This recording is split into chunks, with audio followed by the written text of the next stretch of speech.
Hi everyone, I hope you've all had a wonderful week. In this week's report, we'll check the lake levels, we'll see whether fish are biting. John shares another piece of lake nostalgia with us. We'll look at Pete's latest offering in Australian high country photography. Lots of snow fell around the lake during the week, so we'll share some of the photos and videos. There's the weather, pick of the week, and this week's fishing meme. Okay, let's start. Here's the report for the week ending the 15th of June, 2025. Taking a look at the lake levels, and Lake Yucumbene is continuing to fall, down another 1.1% this week to sit at just 34.3%, almost 16% lower than it was last year. The lake down over 6% in the last 5 weeks. Other mountain lakes rose slightly, with Lake Jindabyne up 0.3% and Tantangara Dam 0.6%. Before we take a look at where the fish were biting this week, just a reminder that all rivers and streams in the mountains are now closed to fishing. The closure is crucial to allow trout species to breed.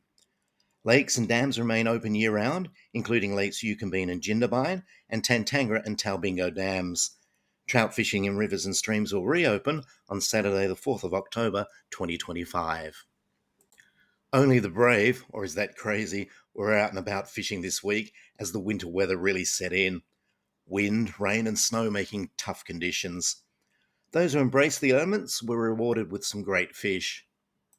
Angus and mates spent the long weekend at Seven Gates, the weather turning bleak on the holiday Monday. Angus said there wasn't much water or fish. Just before the blizzard, though, Angus managed to land this lovely brown. Nice catch, mate. Mountain regular Nathan crossed over from Jindy to Yucumbene during the week and had a very productive session casting soft plastics and hard bodies from the bank around Rushy's Bay. Nathan landed 6 fish, including this beautiful big brown. What a catch, Nathan. Nathan added the winter is by far his most favourite time of the year to hit the snowy lakes. I totally agree with you there, Nathan. Tiny, Julie, and their grandson Dallas spent yesterday afternoon by the water at Anglers Reach.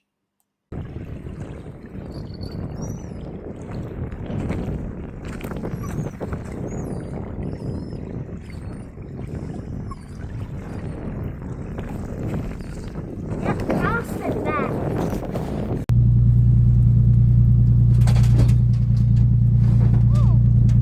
Keep winding.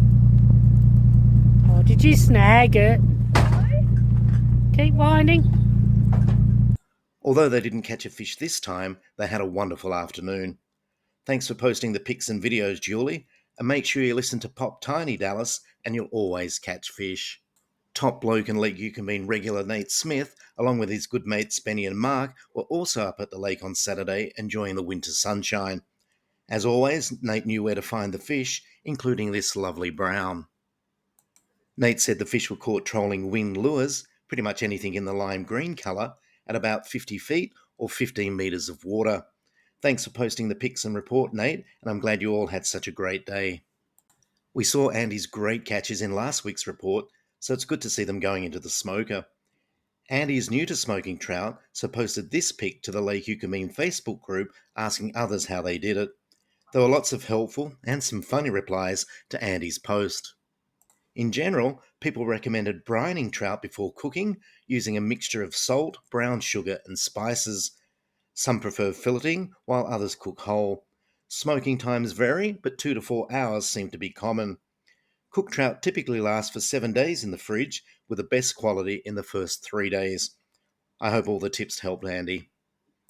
Troy tried out his rainbow pattern 60mm deep diving mandragora lure during the week.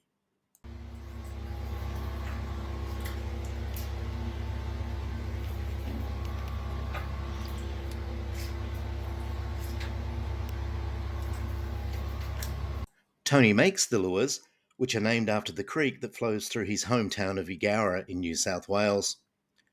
Tony has them for sale, so if you're keen to grab yourself one or two, send Tony a private message on Facebook. He's in the Lake Yucumbene Facebook group.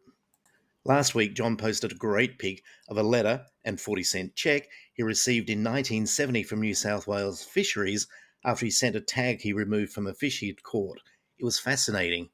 This week, John's posted this pic of his first or second fishing licence issued in Adaminaby by a very well-known local identity, Lee Stewart. Lee was a wonderful man and did so much to keep the memories of the old town alive through his photo collection and stories. He's missed by so many, including me. Of note in John's licence, the closed season back then ran from the 1st of May to the 31st of August, with the season reopening on the 1st of September. It's closed between the 10th of June and the 4th of October this year. Also, the closed season then included the lakes as well as the rivers and streams, meaning Lake Eucumbene would have been closed to fishing as well. I actually never knew that. Thanks for posting and such great memories, John. Please keep them coming. With all the snow that fell in the mountains last Sunday and Monday, I couldn't go past this awesome pic of the Eucumbene River at Kiandra, taken by Pete Wilson of Australian High Country Photography, the area looking beautiful under a mantle of snow. Pete has taken some amazing pics from Eucumbene and region. If you haven't, you really should look at his Australian High Country Photography page. It's great. Thanks for taking and sharing another wonderful photo with us, Pete. Taking a look at the weather for the week ahead at Lake Eucumbene, and unfortunately there won't be a repeat of last weekend's snowy weather. There's a chance of a few showers on Tuesday, but the rest of the week should be cool and mostly sunny. Maximum temperatures ranging from a cold 6 degrees on Tuesday to a mild 13 degrees next Friday and Saturday. In all, around 5 millimetres of rain is forecast. Thanks to everyone who's posted pics to the Lake Eucumbene Facebook group during the week. We've seen some wonderful pics, including this one from Harold. It was taken on a very snowy Monday morning last week at Braemar Bay. Great photo, Harold. Tiny woke to a winter wonderland last Monday as snow blanketed his place at Anglers Reach. Tiny also posted this video from Illawong Bay at 10 a.m. on the Monday. Jacob posted this one, also taken last Monday morning at a very cold and snowy Jens Bay. Jacob was rewarded for braving the elements with a couple of nice browns on power bait and soft plastics. Brad was also up early to see the snow last Monday and took this great pic from Old Adaminaby. Brad also posting this wonderful short video from the Old Adaminaby boat ramp looking across the bay.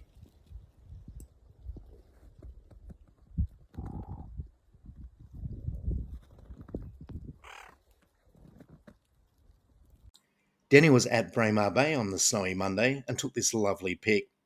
Thanks for sharing with the group, Denny. Rick was also at the lake on Monday and posted this pic looking towards Graceley Island at around 6:30. He took this one 5 hours later, showing just how quickly the snow disappeared. Rick also mentioned he hadn't caught a fish, the first time in about 10 trips he's gone away empty-handed. Wouldn't worry too much, Rick. I haven't caught a fish in my last 10 trips.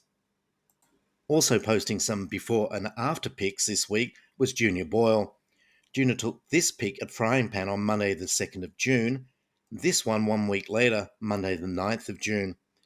Great pics, Junior, and definitely illustrates just how variable the weather can be at Eucumbene. As mentioned earlier in the fishing report, Angus and mates spent the long weekend at a very snowy Seven Gates. Angus posted a video to show the conditions the group experienced on the Monday morning. You're as crazy as me fishing in this, Angus. Kim posted this very snowy scene from Lake Eucumbene on Monday. Beautiful pic, Kim, and thanks for sharing with the Lake Eucumbene Facebook group. Dave was up at his van in Anglers Reach last weekend and was lucky enough to see the snow. Here's Dave. 7 o'clock Sunday morning at Anglers Reach, looking out from the front of my van up here at Anglers.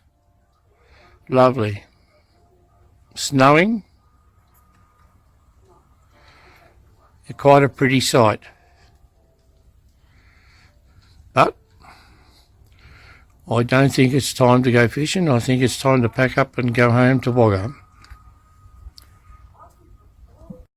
Hope you got home safely, Dave, and I bet you can't wait for your next trip up. Also enjoying the cold, snowy weather last Sunday was Anglers Reach identity, Tiny Egan. Came for a squeeze. Yeah, it's not too bad. Still snowing.